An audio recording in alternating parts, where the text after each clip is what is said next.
Hello, hello, hello. Happy Monday. Hello, hello. Where's Miss Cass? Can't see myself, but I'm just going to keep talking. Maybe you guys can see me. Not sure what's happening today. There I go. There I go. There I go. Yeah, there you are. Just there I am. Just wanted to pop back in. Happy Monday, everybody. Where's Miss Cass? I'm glad you asked. Hey, everybody, it's your girl, Miss Cass, Vice President of Community Engagement for Exit Strategy Realty. And I am here for a second session. We did an early morning Saturday session, and man, the inbox has been inboxing. So we are back. We're here to talk about the down payment purchase assistance program, Chicago's very own Homegrown. And I'm so excited to have Joy here. And I'm going to give her an opportunity to introduce herself, tell us a little bit about who she works for, and why this is so extremely important for her. Joy? Thank you. Good afternoon, everyone. My name is Joy Sinegar Munoz, and I am a branch manager out of Bronzeville. I work for RATE. We're a full service lender headquartered in Chicago, but we lend in all 50 states. And I'm super excited to talk about this program. Yes. So let's recap kind of some of the top questions that we got on Saturday. And I feel like we can actually talk a little bit more about those because on my Facebook page, I had a few extra questions and I'm going to my Facebook to bring those up. But overall, what was your feeling as far as what people were thinking this program is and what it is not? And we'll dive a little bit deeper into that, Joy. So a lot of people believe that it's a 70 flat assistance, and it's not. There are a lot of variables that fall into that. It's where you're purchasing. There's the dollar amount of your purchase price that matters, and your income is a part of that as well. So even though 70 is the max, there's a possibility that you will not be getting the 70,000. So I think that's the biggest thing that I've seen circulating right now. Okay. And thank you for sharing that. I would say based on the inboxes that I have, the people that have reached out, I would say the biggest misconception is that this is a program that does not have a recapture. I really think that people are misunderstanding the fact that, yes, it's a home purchase assistance program, but there is a recapture term of 5 years in order for you to fully be able to have those funds forgiven by the city of Chicago. So I just really want to point that out. And today is when the application opens. There are going to be so many people that are going to assume some things. And so we're here. We're going to keep having these sessions as many as we need to. We've had in-person sessions. I've actually had one-on-one consultations with clients. So has Joy. And we've determined that this is not going to be the program for everybody. It is not. It won't be. And I'm glad you mentioned that. If you're someone who's looking to do a huge renovation project, this is not for you. If you're someone that's looking to purchase a 3 to 4 unit property, this is not for you. So we just want to dispel some of those concerns that people have before you even start the process, just to make sure that you have the most seamless transaction from start to finish. Absolutely. So let's dive into that. One of the things that we covered on Saturday, which I thought was really eye-opening, was the debt to income ratio. But before we go into that, let me just go over a quick overview of the city of Chicago's Homegrown Purchase Assistance Program. So this program is designed to help eligible home buyers achieve home ownership and foreclosing costs. And once again, these applications are set to open today. So I just really wanted to make that very, very clear. Joy, can we talk a little bit about the debt to income ratio and really what buyers should do before they even apply for this purchase assistance program? From lenders' perspective, how can buyers prepare themselves? First thing is talk to your lender, especially if you have an active pre-approval now before this program rolled out. Go back to your lender and make sure that they are aware that the 38% debt to income ratio is upheld in that pre-approval. And it may mean that you have to scale some things down as far as price is concerned. Maybe you need to pay something off, but it's important to have that conversation because there are no flexibilities around that. The city will not allow a DTI over 38%. So, thank you for sharing that. So when you think about the debt to income, which is what DTI stands for, sorry for us using our acronyms. When you think about the average buyer in today's market, what would be the common or the average debt to income ratio? I just want to really put some context Yeah, around that number. I think that's great. I mean, on average, it's about 48%, somewhere between about 45 and 50%. Doesn't mean that you can't qualify for this program. It just means that your expectations have to be set. So that means you may have to scale down on price or Yeah. pay off some debt in order to qualify for this. You went right into my next question. So say that last part again. How do you get your DTI, debt to income ratio, under that 38% threshold? You can lower your sales price. You can Joy, pay nobody's down some lowering their debt. sales price, okay? you Nobody's can lowering you their sales can pay off some debt, or maybe you can buy down your interest rate, but you have to stay under that 38%. And now is the time. If you got some overtime that you want to throw in the hat, then let your lender know, listen, I really want to qualify for this program. The back debt to income ratio is 38%. So if we're looking at your income, let's say you make $1,000 a month and $500 of that goes to debt, that means you're at a 50% debt to income ratio. So Mm, keep in mind that you have to stay under 38%. There are no exceptions. So if you have an active pre-approval and you're out putting out offers, you need to keep in contact with your lender to let them know that, hey, this is the property I like. It's in zone A. Can you mhm. check to see if it fits the debt to income requirement? Wow, very, very important. And as you were talking about that, I wanted you to also share, not necessarily about this program, but a typical buyer, right? A lot of our buyers have student loans. How does a student loan factor into a debt to income ratio in this example? So, depending on the type of product, if you are in deferment, we may have to use a 0.5% of your total student loan balance in order to qualify you with a monthly payment. Or if you have an income based repayment plan, it might be called income driven plan, income Hmm. based repayment plan, repayment plus, whatever it's called. Enter into one of those. And as long as that payment is greater than zero, we can use that as your monthly payment. And I've had clients get it as low as $5 a month, and we've been Wow. able to use that. Okay. Nope, that's very good to know. Very helpful because I am one of those people who actually purchased in 2022 and I have student loan debt. And I know that that is unfortunately it's very common. Um I wish that it wasn't as common, but this is the reality for a lot of people that are in our community and people outside of the community that are looking to take advantage of purchasing, whether it be this program or any other program. So what should the buyer do in terms of the pre-approval? What do they need if they're fresh, right? They're fresh out the gate. They don't have anything. How can they get themselves prepared? And what are the things that go into factoring into delivering a pre-approval to a buyer? First thing is provide the documentation that we ask for. Extra is not better. So you don't have to supply anything that I don't ask for.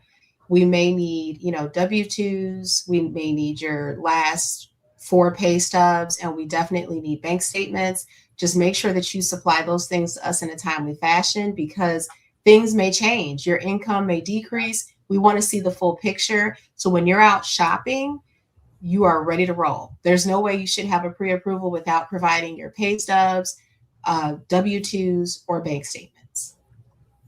Wonderful.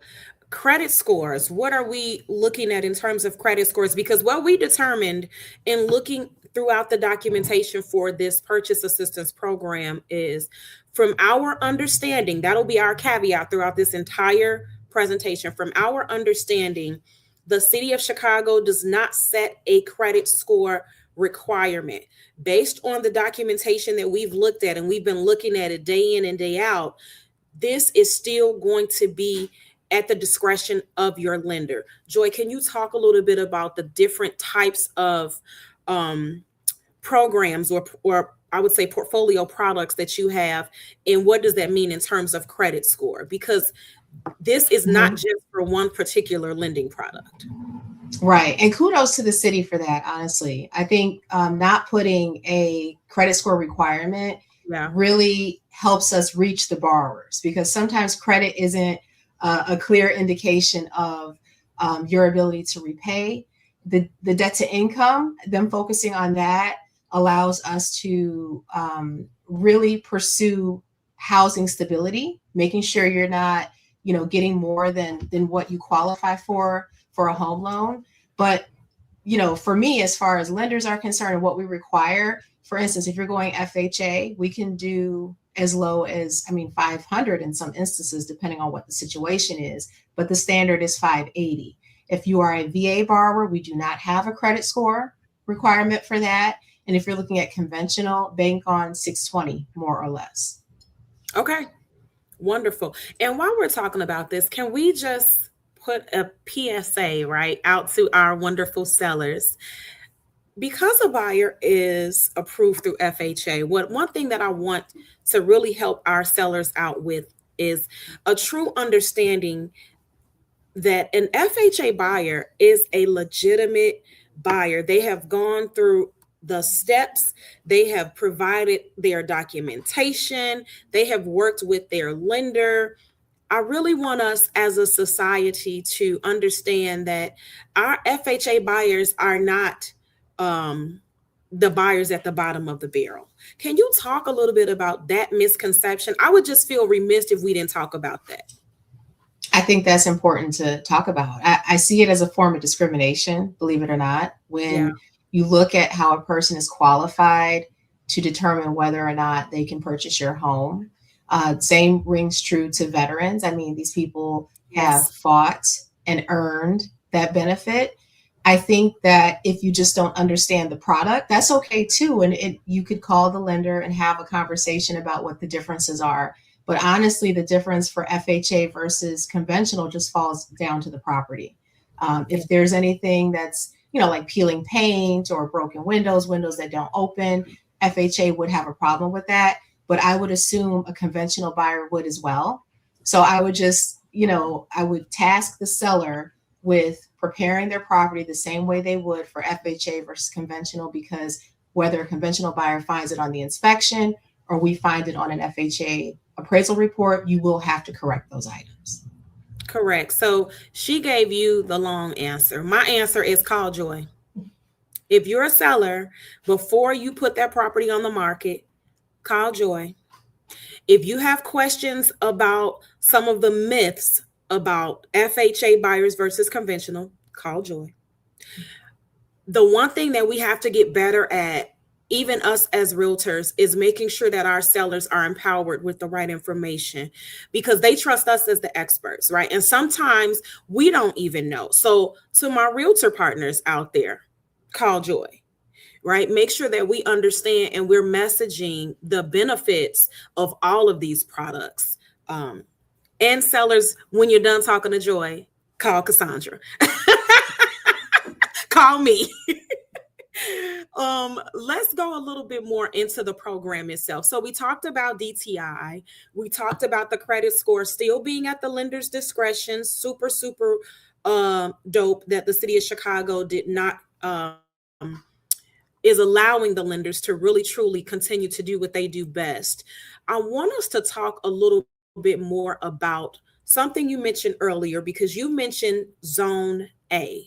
Can we talk about the two zones where buyers can leverage this program? And let's just be clear. This is a city of Chicago program. So there is not one particular community within the city of Chicago that does not qualify. I want to repeat that. Correct.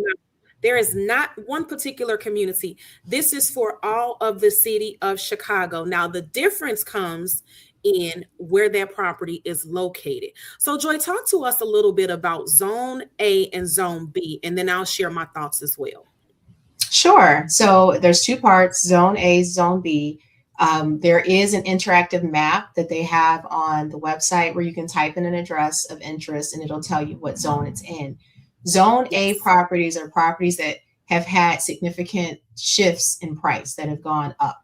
And then, like we're talking, what do we say? Like Lakeview or a few, just Lakeview. different areas Yeah. where the sales prices have skyrocketed. And then Yep. zone B are areas that are considered low to moderate. Maybe there hasn't been a significant shift in the price where they're trying to kind of establish some ownership in that area. So if you're unsure, there is an interactive link, which we'll put in the chat, where you can just throw an address and it'll tell you what zone it's in. Oh, you have it right there. Perfect. So here we are because we like to give the people the information, right? So you go right to the city of Chicago. You can type in homegrown purchase assistance. As we stated, the application's open today. And so what Joy is speaking about are the zones, right? So you have Zone A and Zone B. Joy, are you seeing that okay on your side? Yes. Okay. So Zone A includes areas, to Joy's point, where neighborhoods have experienced significant increases in the home price sales. Now, on Saturday, we used Lakeview as an example, right? So Zone A would be like a Lakeview, right? That's one of our 77, possibly 78 communities here in Chicago. And then Zone B includes low income census tracts where 70% or more families have incomes below 80% of the statewide median family income. So you might hear median family income, you might hear AMI, area median income. Really familiarize yourself with these terms as you're going through this process, whether it's for this program or just, your home purchase process in general. So what Joy spoke Cass, to earlier, you want to throw in yes. my office address in there? Let's do the Oh, interactive yeah. map. Scroll down where it Sure, says sure, find sure. your zone.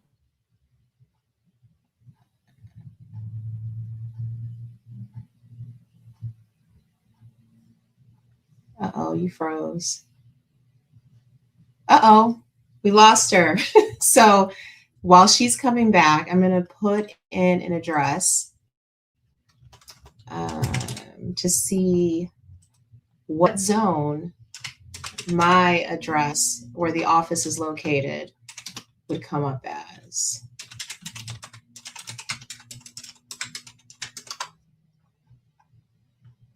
All right. So I am typing in the office address, which is 4315 South Cottage. And let's see.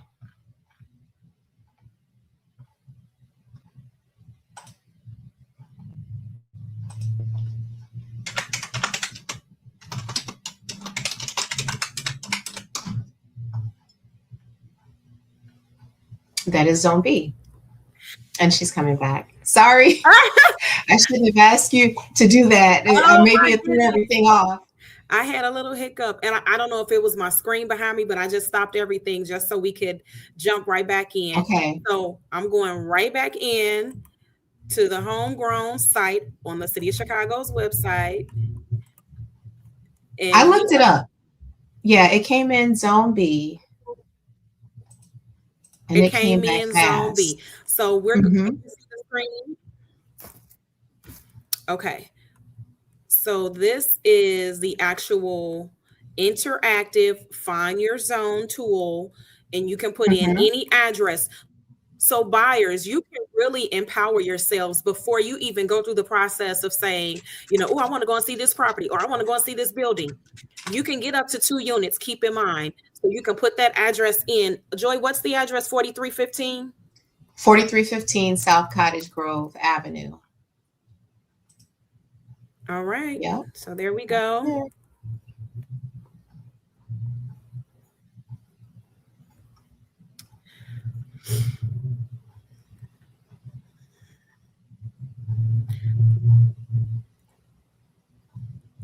And it takes a minute, but there it goes. Mm-hmm. So it tells us the census tract. It also tells us the zone. Now, here's what's interesting about the census tract. There are other programs that could potentially be layered with this program, but it can't be through the city of Chicago because you can only pull through one bucket from the city Right. of Chicago. But if there are other location based assistance programs, a lot of times your census tract will tell you if you qualify. But for the sake of this example, Joy's office would be considered Zone B, which is in the Bronzeville community. So we just wanted to take you all through that exercise. Really, really empower yourselves. Before we come from out of this screen, though, one of the things that you have to make sure that you have before you apply is you want to have your income documentation, because remember, this is going to be based on income, household income. You want to have identification documents, whether that be a state ID, a passport, driver's license. You got to have a mortgage pre-approval letter. Nothing has changed in how we get you approved, guys. Please do not get distracted. You still have to go through the process of getting your mortgage pre-approval letter. Call Joy. And then you also have to have an executed purchase contract, because you have to have an address in order to determine which zone you're going to be applying towards. Joy, did you want to add anything else before I stop sharing this screen specifically? No, definitely the pre-approval from your lender, because there's a lot of misunderstanding about our role. Yes. I cannot pre-approve you for the homegrown program.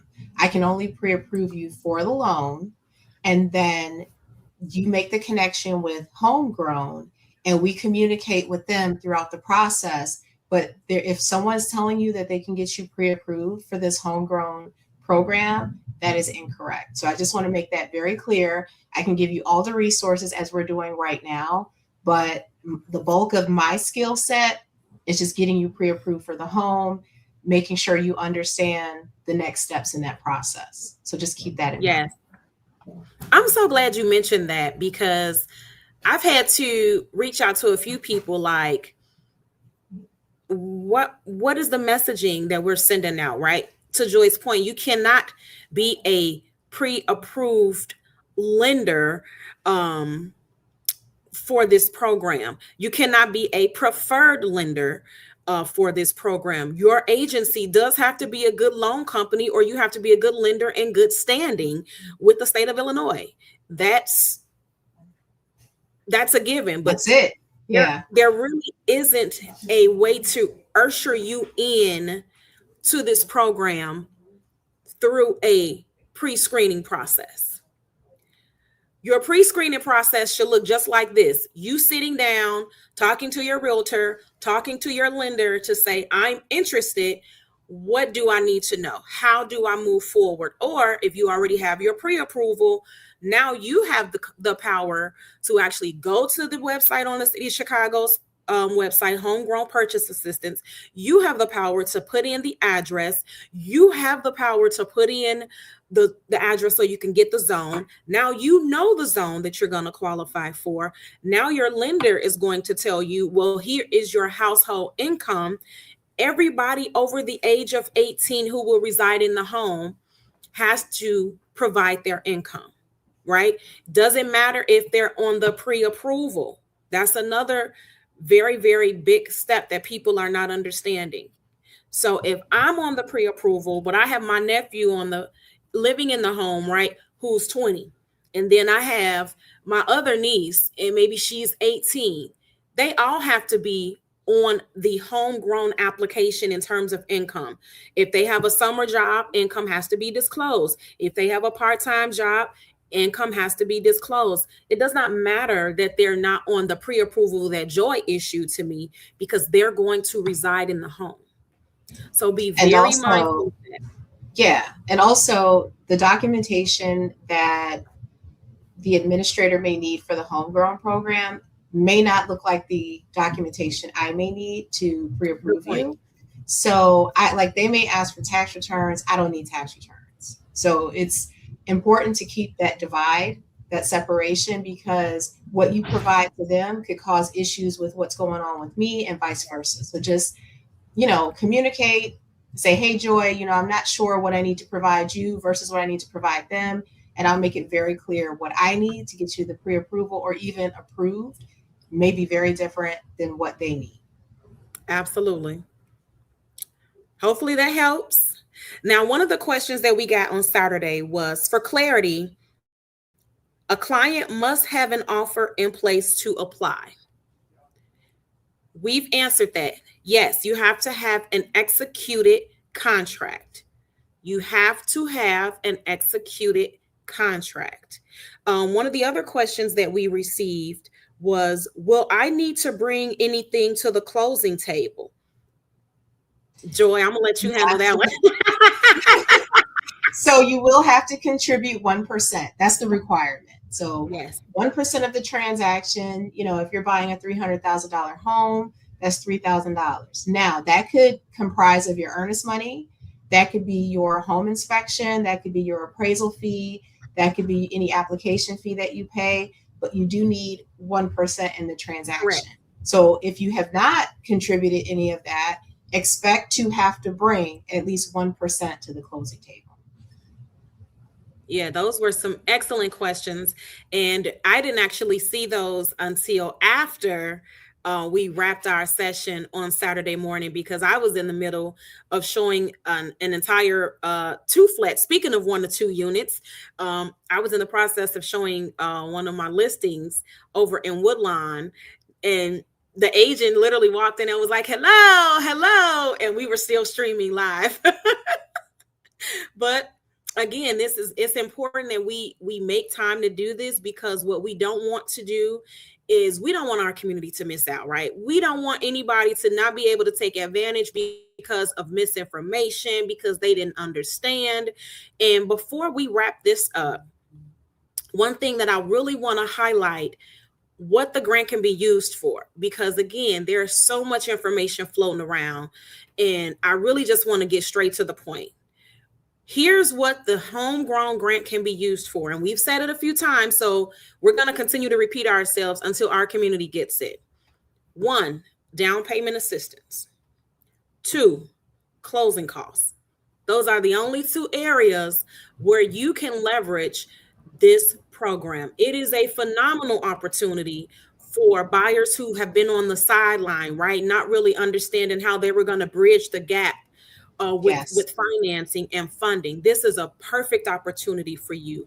It's a perfect opportunity for our future landlords who want rental income, because you can get a 2 unit, which means not only do you get to bridge the gap at the closing table, but now you have invested in yourself so much so that now you get to live on site, because these are owner occupied properties.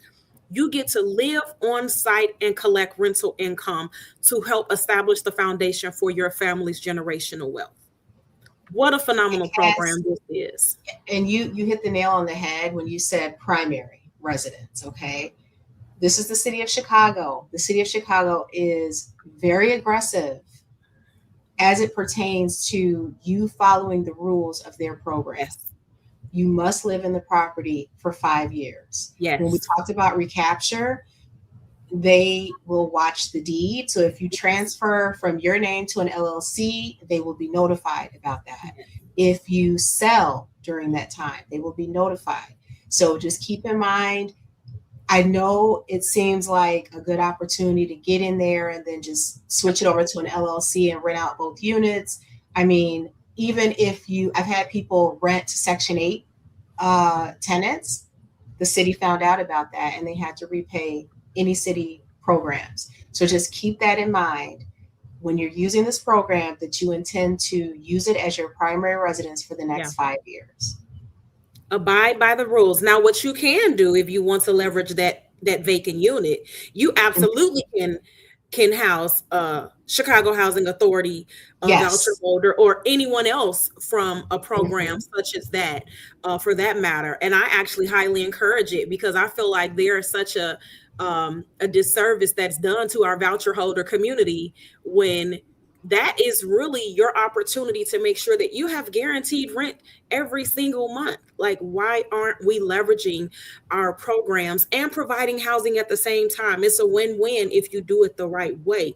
That's why having the right realtor in your corner is important. So once again, we just Absolutely. wanted to stop by. We wanted to share. Again, it's only used for down payment assistance and closing costs. And I don't want to say only as if that is not amazing enough, because it truly is an amazing opportunity for you to get back in the saddle, right? Get back Yep. on the hunt.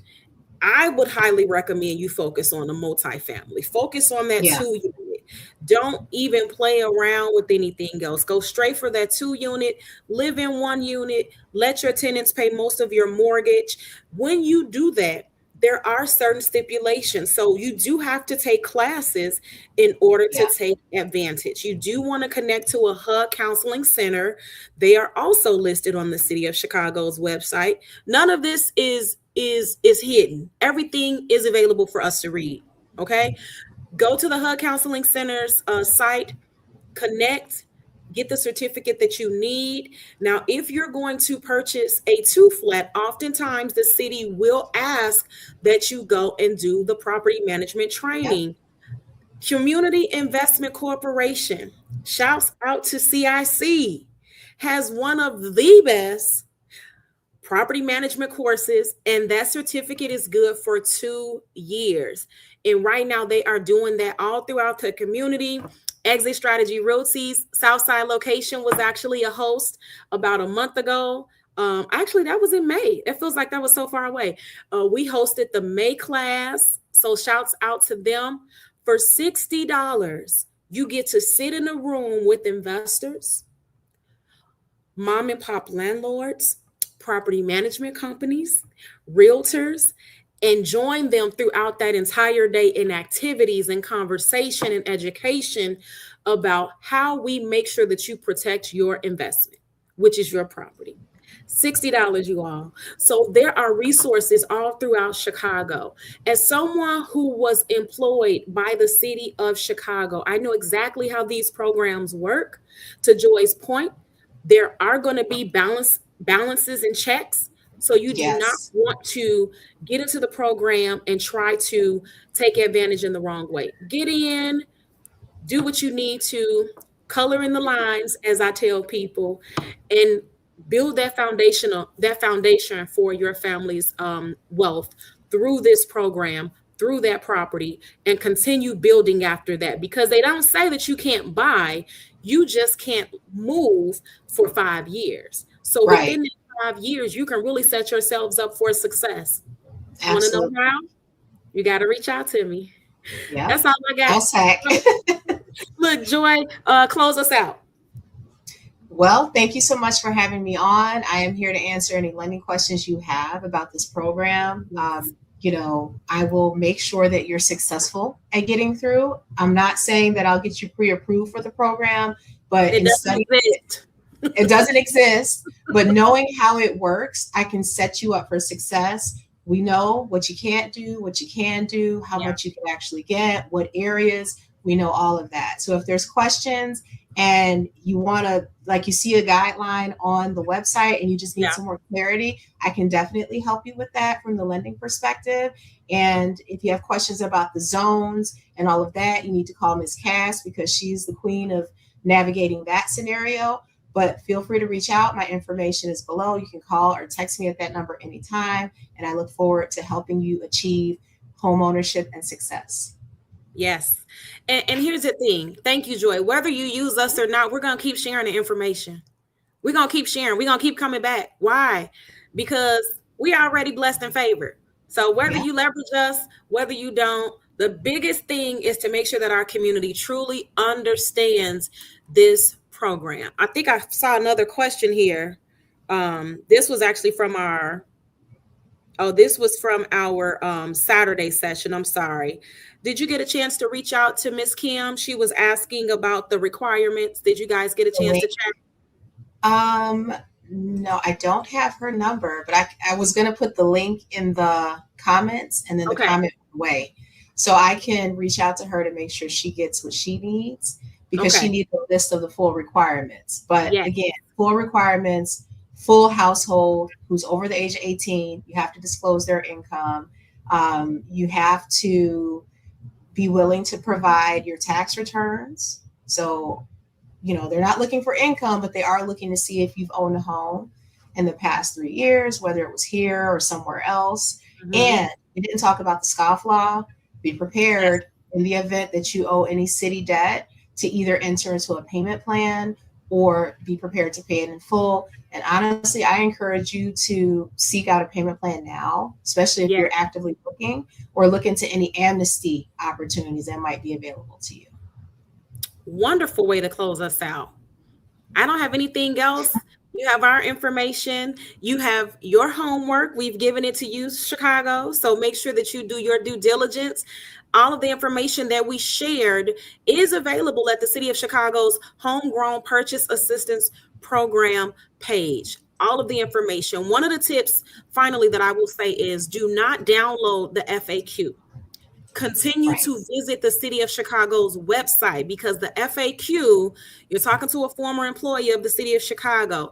Those questions are going to change. There's going to be more situations that are going to be added. There's going to be more scenarios. We want to make sure that you get the most updated information. So don't download that FAQ, because the FAQ is not going to be live. You want to make sure that you stay connected to the City of Chicago's live website.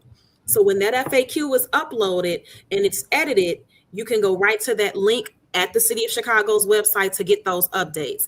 That's all I have. It's your girl, Miss Cass. Thank you, Joy, for joining for our second session of Facts, Fiction, Fine Print, the Homegrown Purchase Assistance Program. And we are out. Have a good week, you all. Happy Monday. Happy Monday.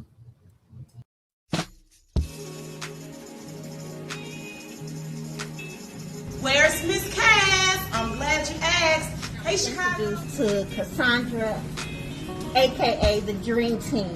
Happy Friday. So guys, I am here with Miss Cass at one of the beautiful properties in Woodlawn. We are actually on market.